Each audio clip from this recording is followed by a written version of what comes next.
this episode, we have on Austin Stout, who is an NBC competitor and also a prep coach. He's one of the best in the business in terms of being able to evaluate clients' health markers and getting them healthy so that they can perform at a very high level. Make sure you guys check him out on YouTube and Instagram. He puts out a ton of valuable content that can help you not only enhance your physique, but also become a healthy competitor in any endeavor, strength athletes or not. And he also works with a lot of strength athletes as well on their diet and nutrition.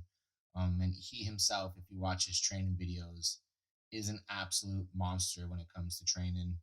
He's one of the hardest training guys, one of the smartest guys I know in the industry. So definitely make sure that you check out his stuff. In this episode, we get into insulin resistance and insulin sensitivity and the factors that being insulin resistant, pre-diabetic, and diabetic, the deleterious effects it can have on the human body. If you look at a lot of the research, it's showing that this may be the most detrimental thing that a person can occur in their body in terms of health risks with kidneys, with heart disease, with heart attacks, any of the cardiovascular type stuff. And then also from a performance standpoint, if you're not able to partition your carbohydrates and utilize your food, you're just going to get fatter and your performance is going to go down. So being able to understand ways to manipulate that and ways to fix it is going to be something that's extremely important for all strength athletes, especially ones that are trying to go up a weight class, trying to increase your calories and make sure that you stay insulin sensitive is something that can't be harped on enough. And that should be one of the guiding factors for your bulks and cuts and things of that nature. So please check out the episode. If you like it, go to iTunes and leave a review and a 5-star rating. Make sure you guys check out our sponsors, subject0supps.com. Use discount code BEYOND10 to order any of the supplements that are on there. We also just stocked up on some new t-shirts and some zip-up hoodies as well. So make sure that you guys go and support that company. It is the company that keeps these podcasts going. And also check out Coach's Corner University. Anything that you want to learn as a coach and an athlete, especially if you're just an athlete, right? Learning to become a better athlete so that you don't have to rely on a coach is a great resource as well. And then as you become a better athlete, you may want to dive into being a coach. And that resource will allow you to do that with psychology, business operations, how to grow a business, how to start a business, and then also the programming, biomechanics, nutrition, all those things, PED supplements that you need to know as an athlete and as a coach is going to be on the website. So make sure you guys go check that out and continue to show your support. We can't thank you guys enough for always checking out the show and watching it. So we'll catch you guys next time.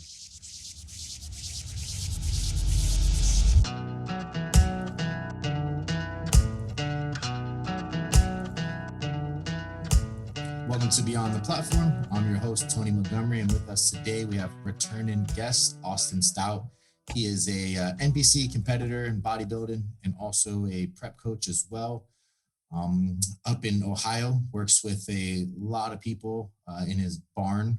If you guys are ever interested, check out his barn, some of his training in there. But he's done a lot of stuff with Dr. Serrano, and I've worked with him personally and done his mentor program and can't really think of anything bad to say, only good things and high recommendations for one of the guys who's putting out great information and content all the time to help people become better coaches. So thanks for coming on the show again, man.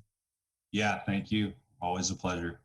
Of course. Not only do you put out great content, but your training montages are legendary with the barn stuff, man. It is so great watching you train out there. I've never, I haven't had the cops call to me yet, but that's a goal of mine. Yeah, well, because you live in the middle of nowhere too, so to get the cops called on you is like a big feat. I mean, I have neighbors. I'm in a village, so it's like a very small little town. Yeah. So I do have neighbors, but my house is kind of like its own little block, so I don't have anyone like directly against my barn, you know. Right. So, but between the music and the yelling, could be suspicious. Which one draws in the cops first, the music or the yelling? Yeah, I don't know. But it's cool, man. I've seen that you've had a lot of your clients come out there. You've had some new fit stuff out there. So you're really kind of incorporating more people into your isolated life that you live out there. I remember talking to you. You were telling me the only time you get out is when you have to get your steps in and you walk to the grocery store. But now you're going to try to get everything delivered, so you never leave the house.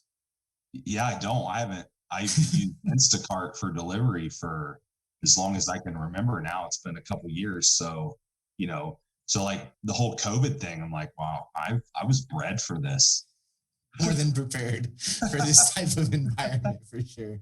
Uh, Oh man, we were talking a little bit about kind of your off season and stuff, and how it's been a little bit up and down with injuries, but these are injuries that you occurred outside of the gym. I know the first one, you fell on a motorcycle, Motorcycle. Yeah, motorcycle injury.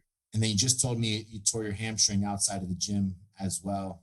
Um, Frustrating endeavors, right? Like it's one thing to get injured while you're training, it's another thing to get injured outside of that scope, and mentally just being able to deal with it. But we were talking about kind of the idea that you've suffered through some injuries before, so it gets easier and easier to deal with it. So when this stuff happens, before we get into the topic we're going to talk about, before this stuff happens, how do you mentally make a shift to still make the most out of things? Because you'll have some people where, if one small deviation in their plan happens, they're just like, fuck it. And you don't Probably. hear from them for like 2 weeks. And it's like, how do you not stay on track? Like something like, when, Right. when life's in shambles, you would think your ability to have that routine and find something to create some normalcy would be the go-to, but it seems to be the opposite. So how do you stay on top of that mentally? Yeah, I get that with clients. Sometimes I won't hear from them, and then I contact them, and well, such and such happened, so I don't see the point. I'm like, well, I was like, well, let's put it this way: you could not do anything, and as you recover, you're going to be in a much worse position. Right. What like much worse. So, um, yeah. So, I mean, full disclosure, I couldn't hardly sleep the night that it happened because at first I didn't know what it. I was like, well, how bad is it? All Right. right, what is it going to cause? What's going to happen? Like, how's it going to affect? All this shit, all this scenarios and stuff runs through your head. But after that, just game plan. I'm just like, okay, so I can. What can I do? What can I do? Let's map it out. Kind of map it out with what my current training load is in terms of my volume and everything. Like, how can we distribute this out? How can I make it work to my advantage? All right, so I'm thinking, all right, well, I'm not going to probably train my legs for a little bit. They're already a stronger muscle group, so that's good, right? Yeah. They'll bounce back quick. Hey, let's map out training. I immediately I immediately got a hold. Luckily, I have like a good network of people for all stuff, doctors, injury, like all this stuff. So I immediately messaged my guy that had worked on my shoulder. I said, "Hey, look, this happened." He's like, "Damn, that sucks." So he said, he got me in an appointment as quick as we could, figure out what the extent of the damage was as quickly as possible. Plus, I think that also gives you peace of mind, which is the biggest mentally. That's the biggest piece right Yeah. there. Is once you have that peace of mind and you have that unbiased professional opinion on something like an injury, then you can know, okay, well, this is what we're dealing with. This is what we need to do to recover it. This is how long it might set me back, so on and so forth. To me, and anyone that's kind of a planner and type A, you don't like uncertainties. You Yeah. don't want to sit there and not know what it is, right?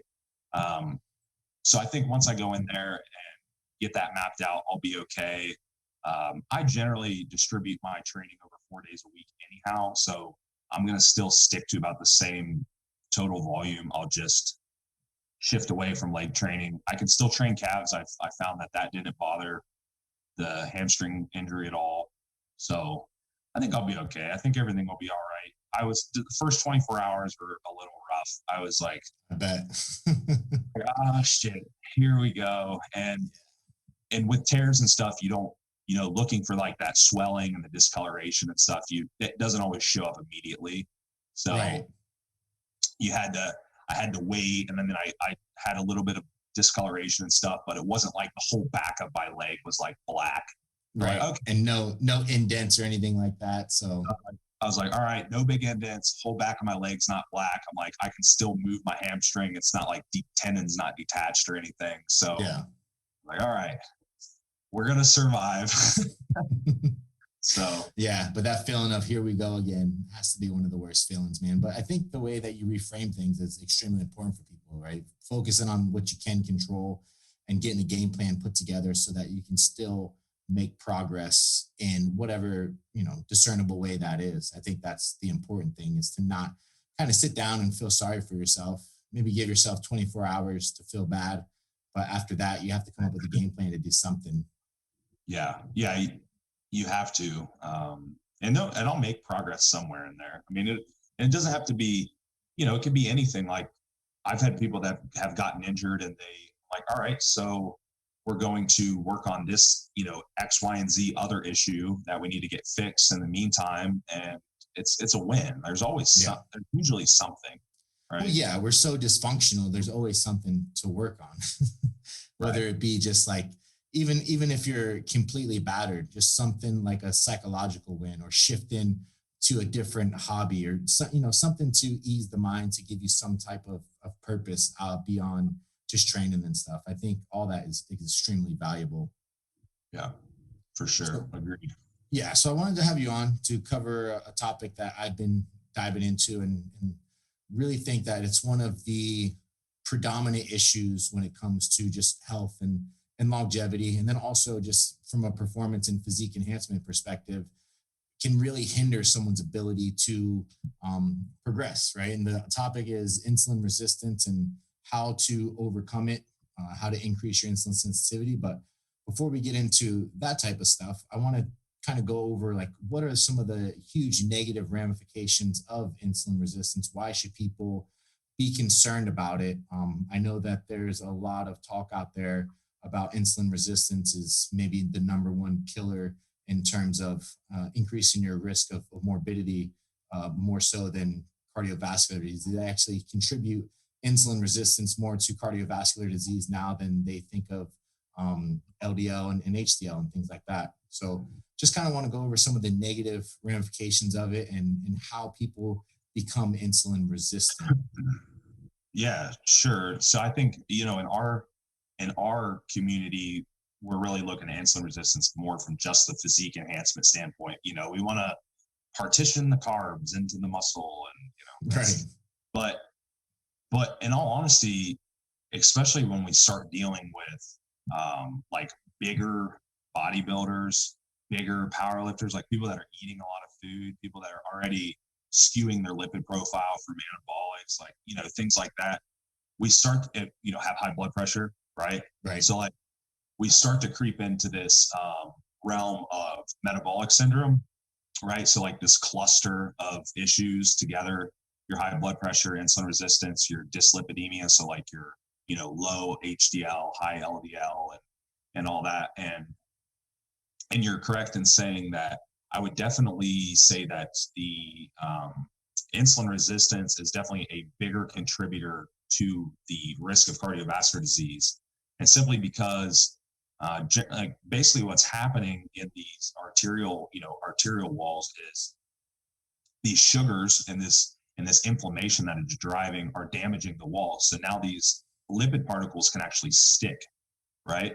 So like just having higher circulating LDL in your blood doesn't really mean that much Right. if you have if it's not oxidizing, if it's not sticking to the walls, because genetically we could see lipid profiles kind of all over the place. Like I've had people with higher LDLs, um, you know, higher HDLs, different, all kinds of different ratios that have had zero heart disease in their family. They've had clean calcium scores. They've had good EKGs. They've had, all these extensive testing done, and everything looks really good. So yes, this damage from this like chronically high circulating glucose that's always in your blood and not getting cleared is a big issue. So from a health standpoint, that's kind of what the issue is. From a physique standpoint, it's like storing in adipose tissue, right? Getting Right. fatter, which is really not what we want. And then also just like not feeling that good, you know what I mean? Not performing as good because We don't have, we've got this because normally with this high blood glucose comes inflammation. Okay. Right. So we'll have, systemic inflammation, we'll have high circulating blood glucose, usually it's like some water retention, and we just higher blood pressure because that'll affect kidney function and aldosterone levels. So like we got all this going on and we just don't function that well. Um, so yeah, it's obviously like you're dealing with a lot of powerlifting crowd, super prevalent, which Yeah. right, which it's kind of a catch 22 in powerlifting because weight and water retention's leverage. You know what I mean? Yeah, So exactly. it's like well, it's tough for powerlifters because having that extra belly to brace against your belt and like stuff like that is not always the worst thing to have. Right. But so it is tough to deal with, in terms of performance. But yeah, um, and then also just the really what we're looking at is in terms of muscle growth or in terms of eating and our dietary habits is it's limiting the amount of food that we can eat and how long we can do it, because one of the biggest things that would stop us from say a bodybuilder from continuing to grow muscle is we either get too fat Yeah. or or we get too insulin resistant, which they're normally just go hand in hand. You get fat, you get fat and insulin resistant, and Yeah. that's really the limiting factor. Like, oh wow, it's not that. I mean, sometimes there'll be a case where it's like a digestive thing. We just can't eat any more food or something like that. Right. Um, but in general, it's like, well, your body's not accepting the food anymore, so we have to stop. So if we can stave that off and stay a little more insulin sensitive, then we can continue to progress longer. Yeah. Just kind of the idea. That makes sense. And I think there's a big disconnect between athletes when they focus on just what can we do from a performance perspective, right? And it's like, well, if you're not healthy, your performance is gonna suffer, right? Right. Having kidney failure because you have insulin resistance and high blood pressure doesn't necessarily lend itself to high performance and great physique. And I think they go hand in hand whenever you talk about health and performance. I think health drives your ability to perform at high levels because if you have any type of dysregulation, whether it be gut issues or insulin resistance or any type of negative blood markers, that's going to inhibit your ability to progress. And I think the idea of not really focusing on that, but just focusing on how can we improve performance, what band-aids can we put on to allow us to continue to push at a high level without thinking about the ramifications of health is a huge issue when it comes to performance athletes. Yeah, and it's well, and it translates into any type of performance athlete. So like powerlifting, for example, you're focused on one repetition essentially. Like that's really what Right. matters. So why would that really matter? It's not an endurance athlete. Well, one of the biggest things in powerlifting is nervous system, right? You know, you're training a lift, but you're also training your nervous system to, handle a certain load and perform. Yep. If your body's if your body's super stressed out, like that sympathetic drive in your nervous system is always going. And Right. you'd be surprised how the difference I'll see in people's, and it's mostly like bodybuilders, but it still translates over. And someone like you start fixing that inflammation and insulin resistance and all this stuff, they're like, holy shit, I feel so much stronger, you know? Yeah. And yeah, it's just because it's the same thing, and it goes to a lot of things. Even just like anabolics and things. People that sometimes I'll reduce amounts, and they're like, "Holy shit, I feel so much stronger." I'm like, "Well, yeah, because Yeah. I'm like your CRP isn't like 15 now."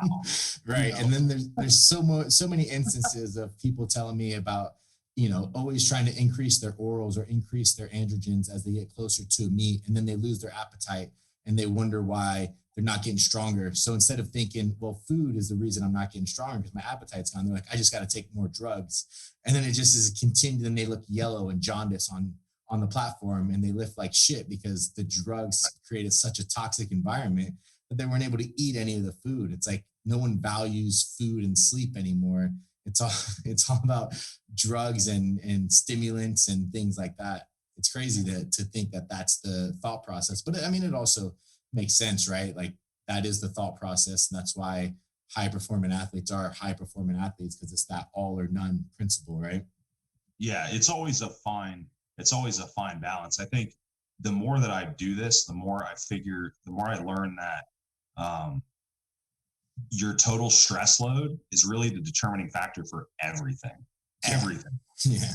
It doesn't matter if we're talking about performance, body composition, your overall well-being and how you feel, just like function throughout the day, your sleep, everything, your total stress load. So that's like, that could be food, that could be, supplementation, that could be things like insulin resistance. It could be like emotional stress from Yeah. job, You're sport, training, yeah, anything. poor Yeah. sleep, like, yeah, like all these like super heavyweight powerlifters that have, sleep apnea, and they stop breathing like 433 times every night. It's like, yo, that alone, the amount of stress from that alone is immense. And then so anytime I'm working with people like that and I can see all these things, I just start taking inventory on all this stuff, and then like start slowly like, okay, we can lower stress here and here and here and here. And then all of a sudden, like, boom, they start responding and like never before. Yeah, I think when you first get a client, looking at their lifestyle can be one of the biggest driving factors of improved performance and body composition, without even looking at diet and drugs and training, right? So can we Yeah. fix your sleep? Can we fix your lifestyle? What are you putting in place to control the autonomic nervous system as much as possible? How can we regulate that better? And then that's always going to lead to a healthier life. But a lot of people just always, I mean, you know how coaches are. That's like, here's your macros, here's your cardio, here's your training, and good luck. And it's like, what about the rest? What about the other 20 hours in the day? What are we not Yeah. covering any Well, of right. that anymore? Yeah. Right. It's crazy. Like, uh, and that's kind of a good segue to insulin resistance and blood sugar levels and things like that. Is that I see a lot of, so some of the things that would probably at least most quickly, seeing these like really quick acute changes in blood glucose would be your digestion, would also be your stress, your sleep, Yeah. right? So I will say that I probably see people that look insulin resistant on paper, that yes, they are to some extent, but it's not a nutritional issue. It's it's a sympathetic drive issue, Yeah. because they're constantly dumping cortisol. So they're constantly dumping, it's like hepatic glucose in the liver, like all the time. Um, I've had a couple really crazy instances where I had a girl that was, she's smaller, 105 pounds, like 5 foot, maybe 4'11. I don't know. Very Yeah. short. Relatively lean, very active.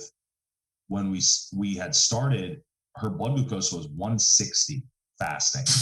Jesus. So if she went to the doctor with a 160 fasting, she's immediately put on insulin, like Right. right off the bat, because that's not even pre-diabetes. That's like straight type 2. Type 2. Yeah. Yeah, right off the rip. So we started, improving all this stuff that we're talking about, and it took a long time. Like, this was, of course, you didn't get the 160 overnight. Like, that took some time to get there. That's such a good point too, right? Like the time duration, the space-time continuum that we like to think about. We're trying to rush everything. It's like, people who are overweight, like, man, you've been overweight for 10 years. You think we're going to fix this in 10 weeks? Like, Right. Let's have a more realistic approach to it. Yeah. So, right. And we're talking about, we're talking about lifestyle stuff. That's habitual. Like, you're not going to fix that. right. You're not going to change your mindset on things. But yeah, we ended up bringing her clear down to like 78 or 80. So it dropped like 80 points. Yeah, cut it in half. That's amazing. And of course, that's kind of an extreme example, but it was a combination of things. She had digestive issues, so of course it was some like SIBO, like, would wake up like, bloated in the lower stomach, all this stuff, even though she was completely fasted, and right, and all this. And of course, during this time, gained a bunch of muscle, ended up eating about 2 to 3 times the amount of food by the time she was done, and and had half blood sugar, was literally half.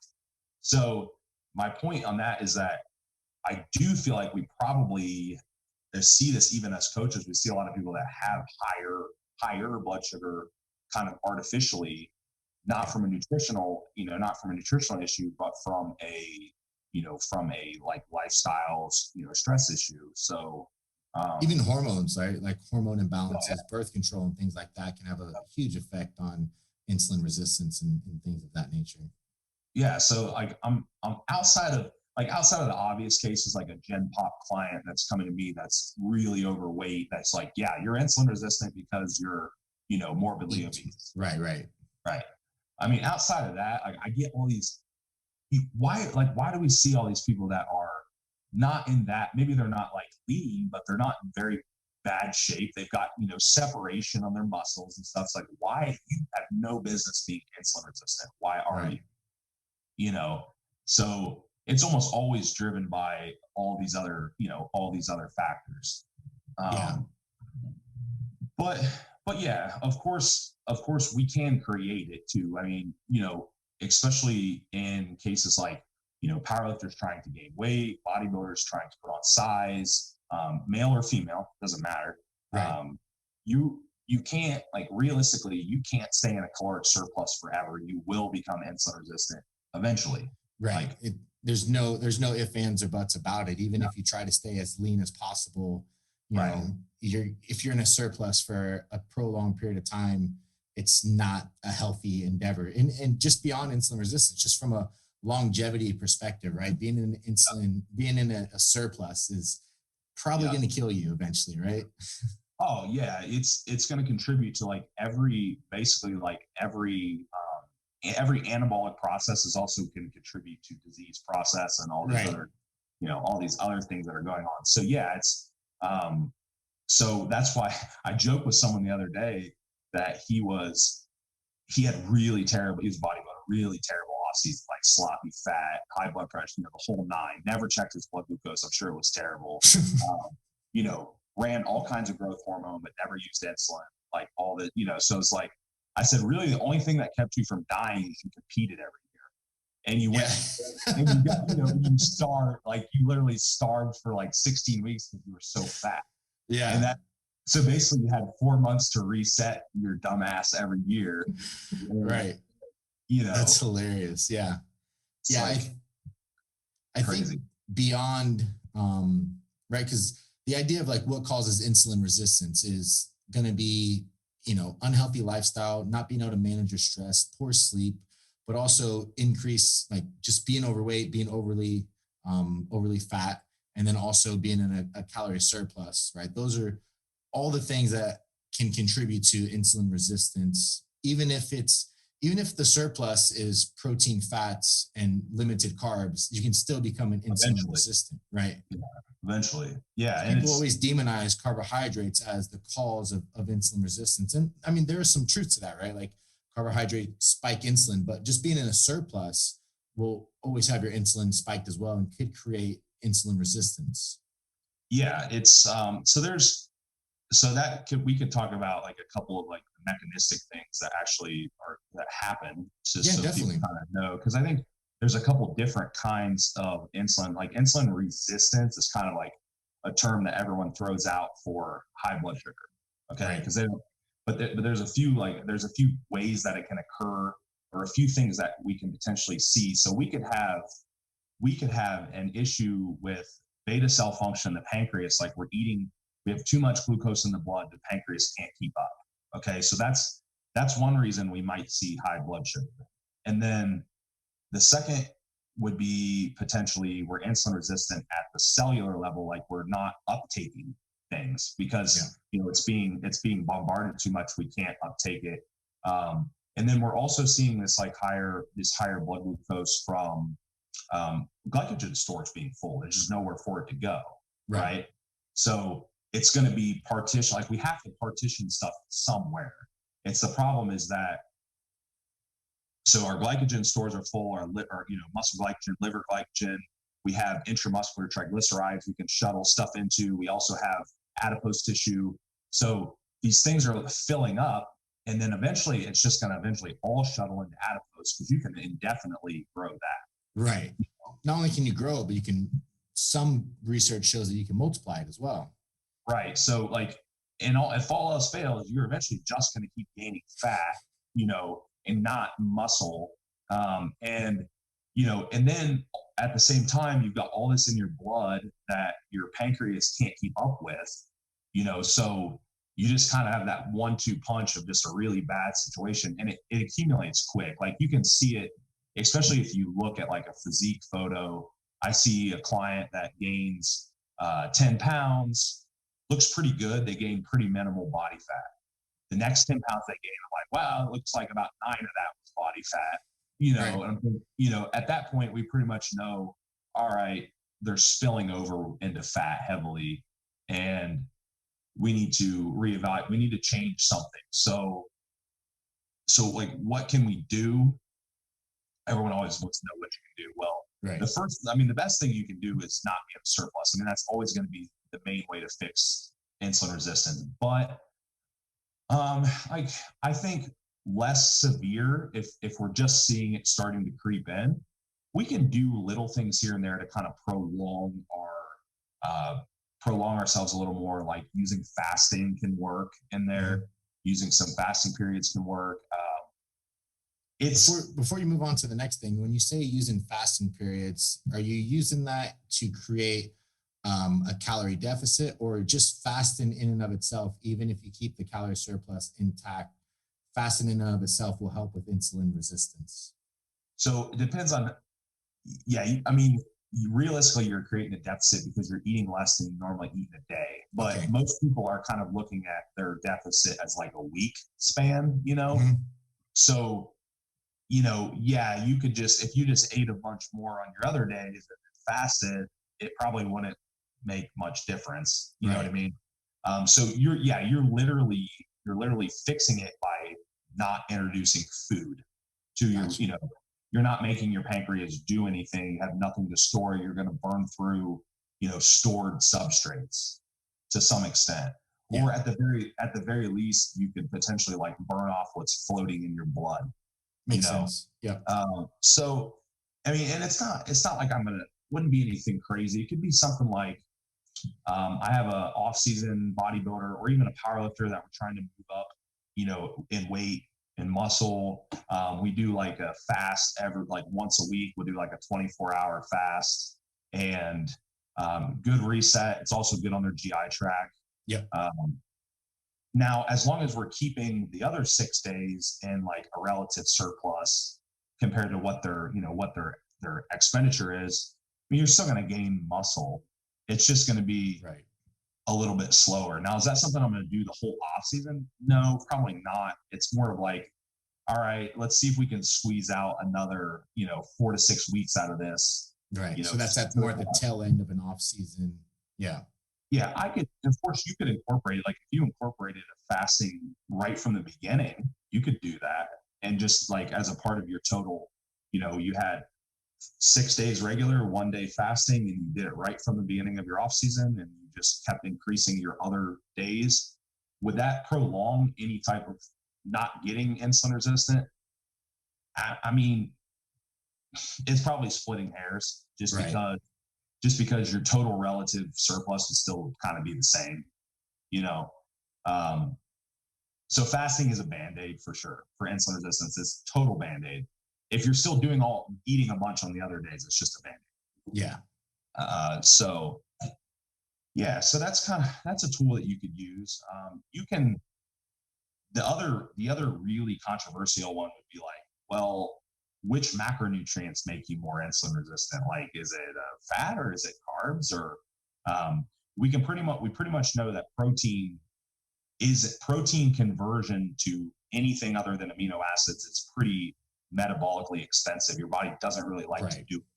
Uh, Especially if you're in a surplus, right? right. It can do it, but it doesn't really, like, that's way down the line in priority, and it doesn't really happen as much as people would think it would. So the carb and fat thing, I think it's totally individual. I think it's not only genetic, but I think it's also what kind of activities you do during the day. Right. So like which kind of substrates your body's burning during different activities. Also would be like your metabolic flexibility, how well your body can I think shift. that's one of the biggest ones, right? The metabolic flexibility. Right. So metabolic flexibility is an interesting one. It's like how well your body switches back and forth between these substrates because we do burn we do burn fatty acids during certain things, certain activities. Others are more glucose intensive. So like high intensity stuff would be probably a little more glucose intensive. Um, that's why they say low. That's why the whole thing about low intensity steady state cardio burns fat. Well, it burns fatty acids. It's not Right. like it's not like ripping into your body fat stored necessarily. Right. Uh, but it's the research is mixed, honestly. Like you could go out and find stuff that supports a ketogenic diet. You could go out and find stuff that supports a low fat, higher carb diet. It's just like some of the research, a lot of like the medical stuff will even say that high fats cause insulin resistance. And they Right. say, I've seen that. Yeah.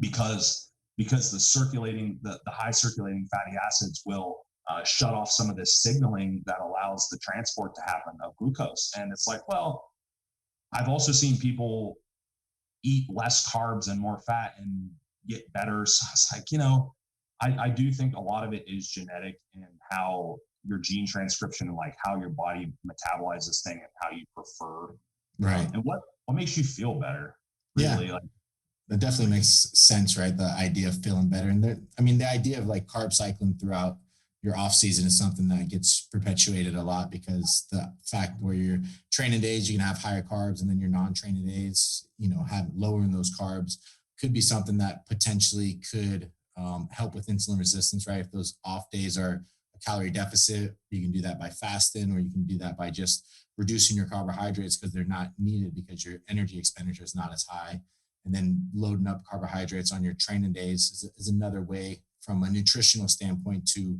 prolong it. But obviously the only way to get rid of it would be to be in a deficit for an extended period of time, and you can do that by doing mini diets or anything of that nature from a nutritional standpoint to help with insulin resistance. But from like a supplement and pharmaceutical standpoint, what are some of the ways that you found to help with the insulin resistance as well?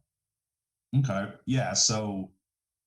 There's so something that I think is pretty important, that there's going to be some people have different opinions, and I truthfully, not to sound, I want to sound like it's the only way to do things, but I think that there's a lot of misconceptions about mechanisms of like some of the pharmaceuticals, Hmm. and I'm talking about mainly insulin use, and that's just because what we see generally is um, our pancreas and beta cells getting taxed. Okay. And then over time, that creates the issue, kind of like we talked about in the beginning.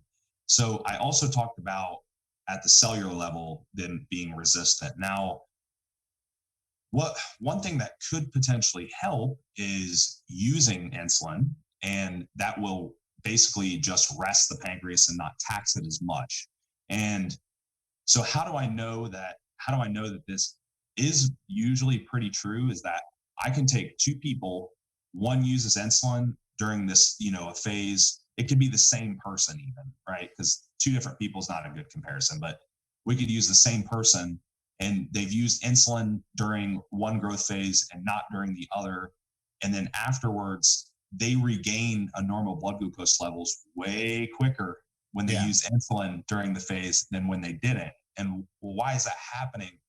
That's because when they're done, their pancreas can pick right back up and it's not trashed from being abused by, Right. 5,000 calories or whatever. Because it's not like your testes, right? It's not like if you take Right. testosterone, your testes quit working. If you put insulin in, your pancreas doesn't quit working. It just No. gets a break from its production. Yeah.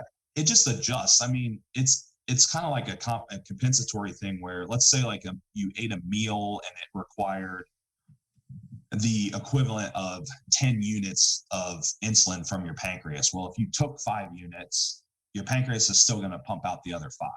Right. You know what I mean?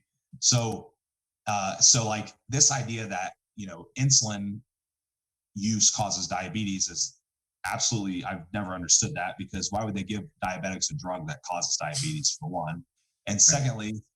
secondly, you know they kind of allude to the fact that they think that, insulin shuts down your pancreatic function, which it doesn't, because you could take insulin at one carbohydrate meal during the day and not at another, and your pancreas will work at the other meal, right? Right. So, what's really happening is a lot of people are taking this insulin and they're saying, I want to take this much insulin, and they match the food to the insulin versus matching the insulin to the food, right? Right. And yeah, of course, I mean, it's just a food issue. You're still getting fat from the same reason. It's still food, Well, I was listening to are you familiar with Benjamin Bickman? He's a PhD. He wrote the book Oh, Why We Get Sick. I've heard of the book. Okay, yeah, and him and his colleagues did a study on, it was on rats, but they had the food was the same, calorie consumption was the same for the rats. One rat or one group of rats was on insulin and the other group wasn't, and the group that was on insulin still got fatter and still had health issues, even though food was equated as the same thing. I didn't get a chance to look at the study. He just heard him talking about it, so I don't know the mechanisms of why that would be. But do you have any idea of why insulin would make them fatter if food was equated? Yeah, it could literally just be the fact that insulin is a partitioning agent, so it's going to partition it to somewhere. So maybe it's something to do with the way it preferentiates, like where it partitions. You know what I mean? So would it be different on somebody that's on a my thought would be that it would be different somebody that's weight training and has like high GLUT4 translocation, like all these things, like, hey, my muscles are trained, give them the carbs, right? Well, could it also be like food composition as well? If it was Sure. like a equal amount of carbohydrates and fats, the insulin is going to shuttle the fat into the adipocytes and maybe not so much into the like the intramuscular triglycerides, because they're not actually being trained. Right. It could be. And again, like, you'd need to know, like, well, what were the stores of, like, what were the IMT stores? Were they already full? Right. What were the glycogen? So I assume that there was some kind of, somewhere in there was causing that insulin to preferentiate, like shuttling towards adipose, right? Yeah. Because I mean, the groups probably gain the same amount of, like, grams, and it's a mouse, so like grams or Right. You'd whatever, assume that, right? They would gain the same amount of whatever. weight. Yeah. Right. So yeah, would this work the same if you did it with somebody that is completely untrained and doesn't do resistance training to break down muscle tissue? Well, maybe not. Possibly. Yeah. But I've also seen some literature, and of course this wasn't in the US, because they, heaven forbid, they Yeah. do. Yeah. But talking about using basal insulins for as like a longevity, Mhm. drug. So again, going back to the same kind of thing I'm talking about, because we know that insulin resistance and these issues related to it are really our biggest contributor to cardiovascular disease, and all these things that kill most people. Diabetes, super prevalent. Right. So if we're taking completely controlled caloric environment, and someone that's has a need for a shuttling agent because they're breaking down tissue, I would imagine that's creating a better and a different environment than the Right. mouse. Well, You know? yeah, and you got to take studies for what they are. This study showed that a Yeah. mouse got fat. So how do you extrapolate that to a well-trained athlete? You just really can't, right? It's Right. just it just opens up the possibilities of a thought process of maybe it could be, if you're not training, insulin may not help you, it might actually make you fatter, right? That type of thing. Yeah. So could we maybe look at this in someone that's diabetic, and not like, let's take someone that's diabetic. Well, yeah, I guarantee if you took someone that's diabetic and they were taking X units of insulin, and then you look at their body composition over whatever period of time, and then you started weight training them, even if you increase their food intake to match their output, I'm sure that where those nutrients are going is going to change. Right. Of course. It Even has still, to. right. Even still taking the insulin, where they're shuttling, what cells they're shuttling to, is going to have to change. Yeah. Right. That makes So sense. it's like a muscle, like, like we don't train a muscle and it kind of gets flatter, but then as soon as we start training it, it fills back out again, Right. you know. It's just because we're not shuttle, like, why are we going to shuttle to something that's not being used, right? No, yeah, makes sense for sure. Yeah. So beyond insulin, because I feel like mechanistically, like that makes sense, right? If we can allow our pancreas Right. a little bit of a reprieve from producing a bunch of insulin, that's going to be a healthier approach, as long as the insulin we're taking in doesn't exponentially increase our food intake because we don't want Right. to become hypo. So it's Right. it's it's just about the idea of taking a small enough dose. I mean, because right, like if you have better insulin levels, which we see this a lot with people going into prep, they'll do a little bit of insulin before they do cardio because it'll increase their insulin sensitivity. So that'll make them burn more fat. So that idea lends itself to being true in the case of insulin can be a proponent to help you get a little bit leaner, but it can also be a proponent to help your pancreas not have to work as much. So that definitely all makes sense to a certain degree, right? And if you're a high performance lifter and you're taking things like growth hormone and things that may perpetuate insulin resistance, then insulin is a necessity in order to um, negate that. But there's also other things that people tend to look at as well. Metformin is a very popular one as well in terms of being able to help increase insulin sensitivity. So kind of go over that a little bit in terms of the mechanisms, and because there's good and bad to metformin, right? And kind of Uh, going over that. yeah, I mean, the main thing. Okay, so I guess it could be important to kind of define glucose disposal agent, like what that means, because we have a few. Really, the main mechanisms that we're going to see are a shuttling agent. So insulin's a shuttling agent, but we might have GDAs that are insulin mimetics. They act like insulin, right, as a shuttling agent. And then we have things that lower hepatic glucose output, like from your liver. That's metformin. That's one of Yep. the main things that it does. Berberine is another one that will do that. You may also, another mechanism you may see is sensitizing the cells to the insulin and to the glucose. So that's kind of like, those are really like our main mechanisms that we're going to see. I mean, there's some other smaller ones, but for the sake of like what we really should care about a lot, those are the main ones that we'll see. So metformin will lower hepatic glucose output. So funny enough, um, I see metformin lower blood glucose in people that are stressed. Why? Because they're not pumping as much, because they're predominantly dumping out of their liver because Yeah. of this cortisol and adrenaline. And so it's like, well, okay, that definitely confirms as to how that works, right?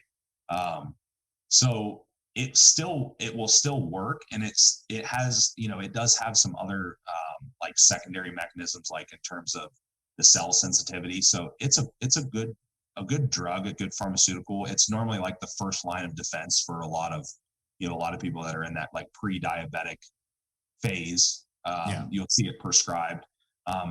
It pretty much, like, from a health standpoint, it doesn't really have any side effects for most people. So Right. it's been around forever. What It's so about well have tolerated. you looked into the mitochondria dysfunction that it causes? Um, yeah. So here's the thing, though, is that I don't know. The thing is, like, I don't know if that is going to outweigh the fact that it's improving energy, like energy output and not energy expenditure, but energy utilization. Right. Like, it's one of those things, like, pro and con. There's always going to be some doubt. Like, nothing works in isolation, right? It'd be great if it So, did, but yeah, for well, sure. yeah, right. So, like, I don't know. Because I think in all the long-term studies I've seen, it's the efficacy and safety profile is really, really good. Right. Uh, But you could also say that about something like a tamoxifen, right? Where it's given to women that have breast cancer issues, but then we tend to harp on it being a very negative thing, and taking AIs would be something to possibly not get into as a lifter, right? So, yeah, what's the application of it, right. right? So yeah, it's like, well, if it saves you from dying, then the little bit of negative might be okay. Yeah, yeah. I mean, yeah, of course. So a good alternative could be the berberine works well. Mhm. Mechanistically, it's pretty similar. It's not exactly the same. They can be taken together.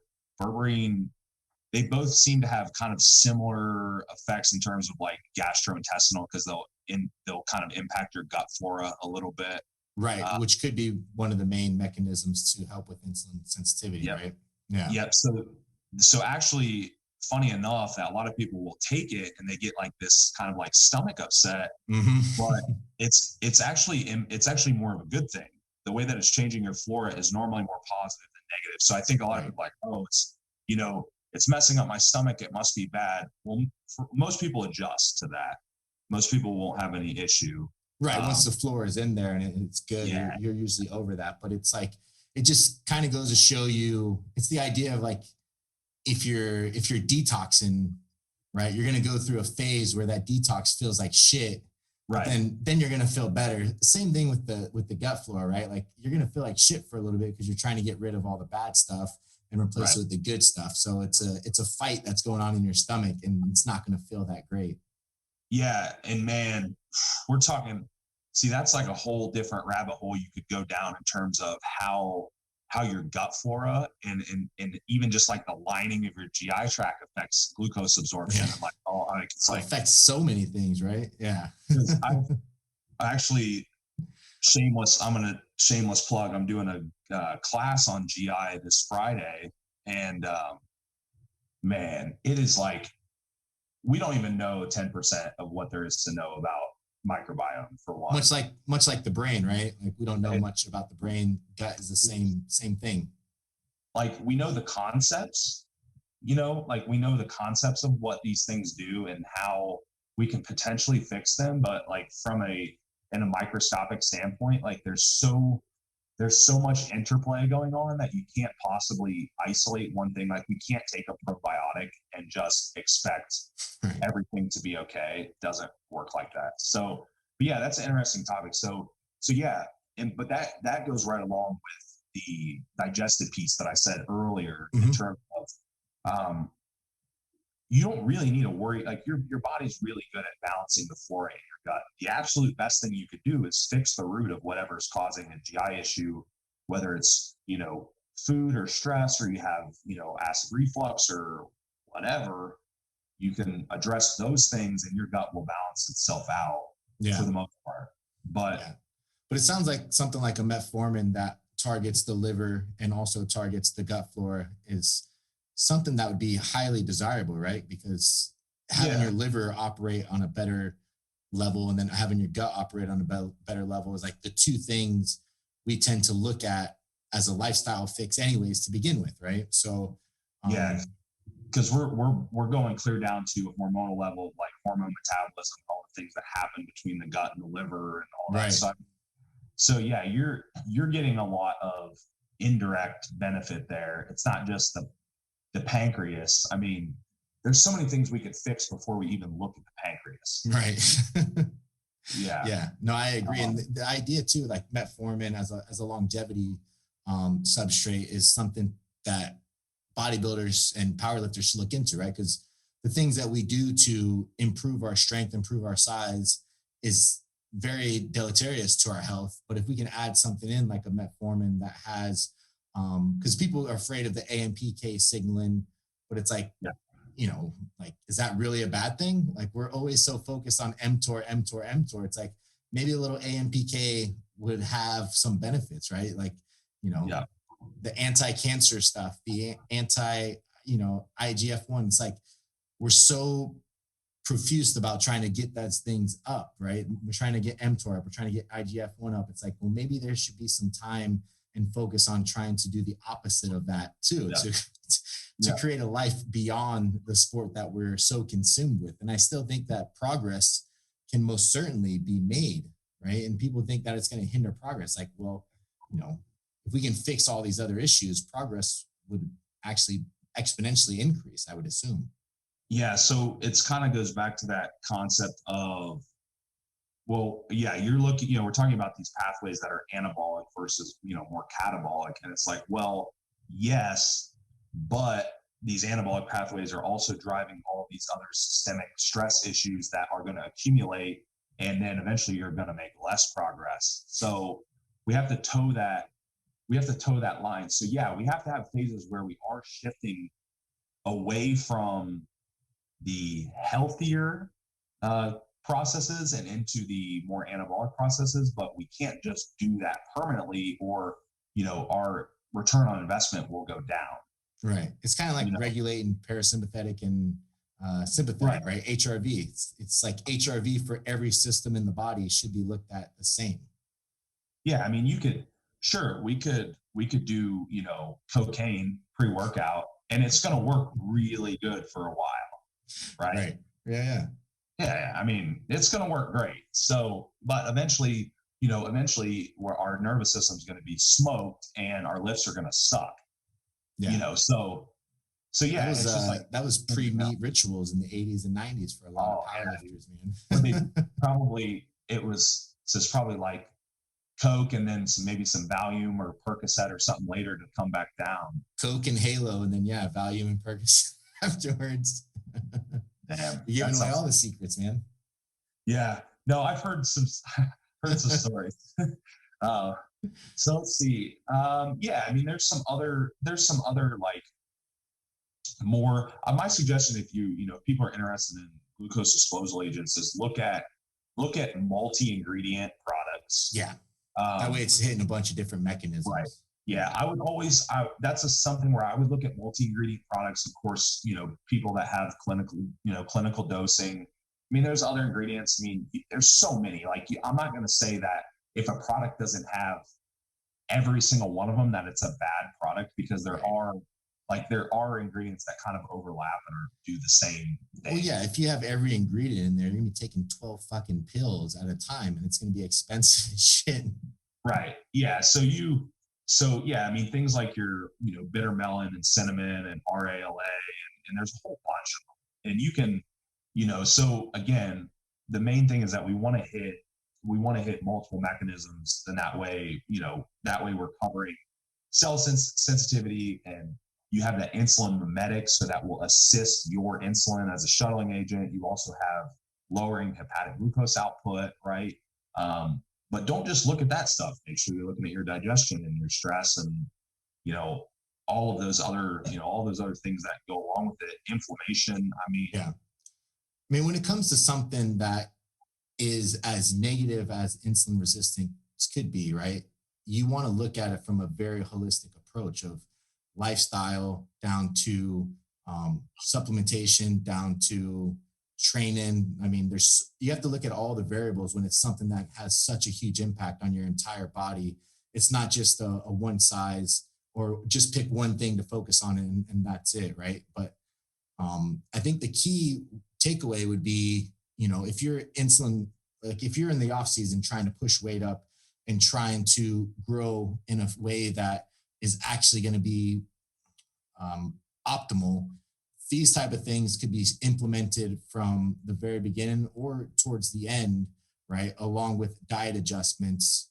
But if you're someone that is unhealthy and you're just trying to become healthier, the absolute best thing would be to reduce calories and increase exercise, right? Like, that would be the biggest driver of lowering that, right? The idea that taking pills and stuff would help possibly, but the habits and the lifestyle change is going to be the biggest driver for people in that case. At least that's what I've seen within the research. I haven't found any research that would indicate that metformin is better than exercise and diet reductions, right?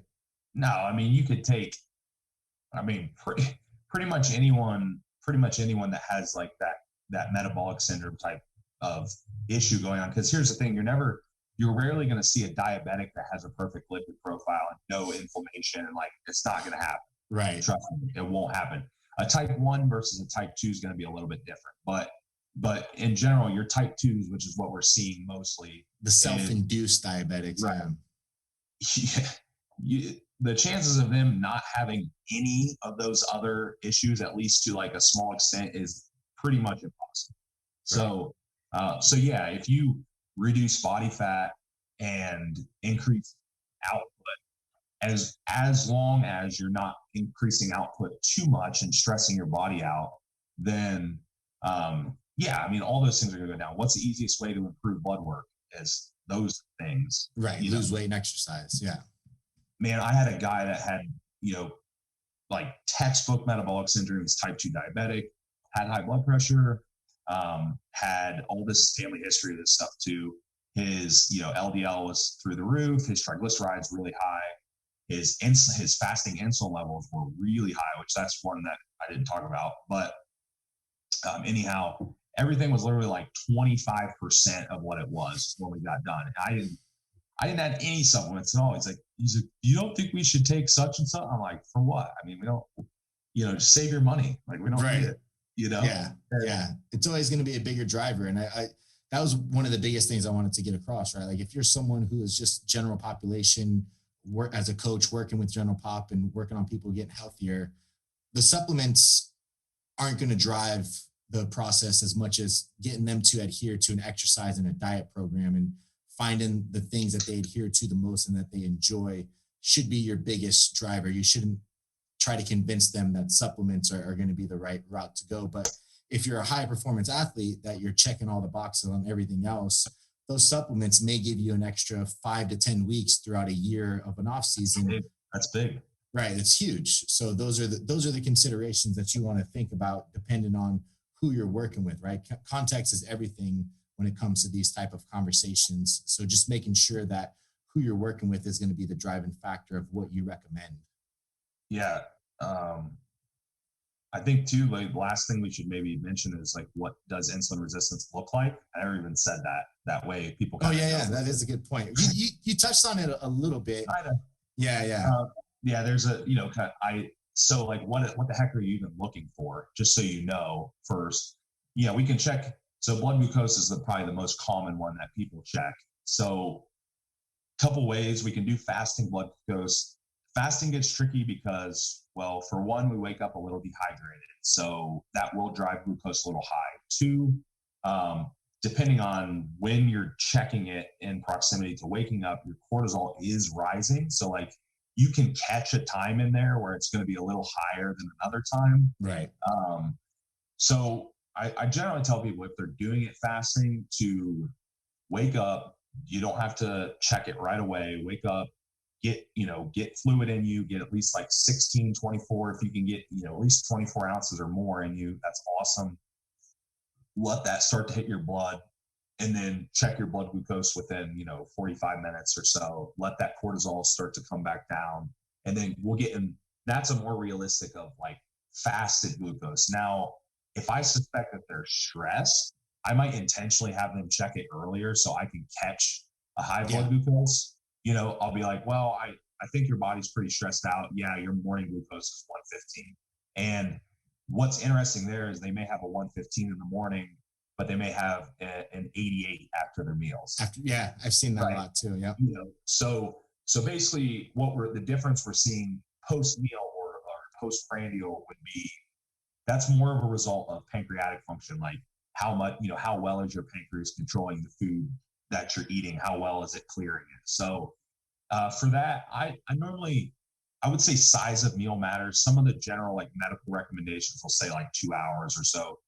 That's too short for people that are eating a shitload of food. It won't be long enough. It will just be, if you're eating a lot of calories, I normally just say check it right before you eat your next meal. So 2.5, 3 hours later. Right. Same. Yeah. Again, just depending on how big the meals are, but realistically, you shouldn't see a huge discrepancy between postprandial and fasting. It doesn't have to be the same, but it shouldn't be like 30 points apart, right, or anything like that. If it's 10, even, 10, 12, maybe even 15 points apart, that's not super alarming, but we start getting big gaps, then we know there's either insulin resistance or stress or something, right? So, right. I pretty much, said, like, the body composition thing. If you gain 10 pounds and 9 of it's fat, looks like fat, probably insulin resistant. Right. So visually we can see it. How are your pump reps in the gym, depending on training. I will say that, like, if you're doing doubles and triples and you're not getting a pump, you're fine. Don't worry about it. Right. So it's good. You're probably not going to get a pump. But, if you are, if you're doing sets of 12 to 15, 20 reps and you get zero muscle pump, that might tell us something. And again, we're never looking at one thing. I'm always going to say, well, we've got 2 out of the 5 or 4 out of the 5 markers or something. Right. So the next one, and this is probably the one that we don't use as much, but is pretty useful, would be your actual insulin levels in your blood. And the reason for this is because what we can see is sometimes we'll see completely normal glucose, but in the background, like if we're checking it on a glucometer, but in the background, we have these high insulin levels that are compensating. We'll have abnormally high insulin levels that are basically driving glucose down. So, and I do see this sometimes, like that's just how some people manifest their insulin resistance. They might not show high blood glucose. They might actually have blood insulin levels that are like 6 times over normal. And that's just as bad. I mean, right. Yeah. I mean, you don't want that to be happening. And I also kind of watch that in people that are using like really high doses of exogenous insulin. They're like, well, my blood glucose is 80. I'm like, yeah, because you can always drive your blood glucose lower by taking more insulin. Right. So how would you get that? How would you test that? You basically have to go in and get a lab test, unfortunately. Okay. Just wanted to make sure. The nice thing about that though, is it's literally like $20, $25 to do it. So the times I would do that would be if I'm seeing those other markers, like, man, looks like you're putting on body fat. You're not really getting pumps. You're getting sluggish. You're kind of getting tired after meals, but your blood glucose looks great. That's weird. Right. I said, let's go check your insulin levels. And sure enough, they'll have an insulin level of like 30. So insulin levels, if we're using US units, I don't know, it's probably like deciliters or something. I don't know, but I forget off the top of my head, but it's, I like to see a really good level would be around like 4 to 7 would be pretty good. 5 and under, really good. Yeah. Now, if you're pushing food in off season, are you realistically going to be under 5? Probably not. Right. But am I worried about that short term? No. Now, if you're a 30, like, all right, that's too much. But if you're like short term, if you're like a 10 or a 15 and you've never had any problems and we're about to pull calories down, we can fix that. Right. No problem. But yeah, dude, I had one guy that was, everything looked good. He was not taking insulin, but he was taking growth hormone and eating a bunch, which is like diabetes city right there. And he's like, my blood glucose is great. And I said, have you ever checked your insulin levels? And we checked his insulin levels and they were like 48, which is like really freaking high. That's right. Like, oh shit, that's bad. And like, well, it's not as good as it seems. Because he had no idea. It's important to know to have all those markers, right? You got to have all those checkpoints in there so that you can, start to look at things, right? Yeah. So that would be another one. It's pretty easy, at least in the US, or I think even in the UK, you can use MediChecks and then you can order it, I think. But yeah, that would be the other marker. Yeah. Perfect, man. Is there anything else that we need to cover in terms of insulin resistance and sensitivity? Not really. I think if you do all those things, you're going to be ahead of the game 95% of the time. Yeah, no, I agree for sure. So just want to say thanks for coming on, man. I appreciate it. If people want to get a hold of you for coaching or any of the classes that you're doing, how can they do that? Yeah, probably the easiest way would just be either Facebook or Instagram. In my bio, there's my link tree. It has like my podcast and email address, like it's all there. So you can go Austin ST and then the number 8 is the Instagram, and then Facebook is just Austin Stout. You'll see bodybuilder posing guy on there. You'll know. And and then again, just check the bio. You'll find all my info.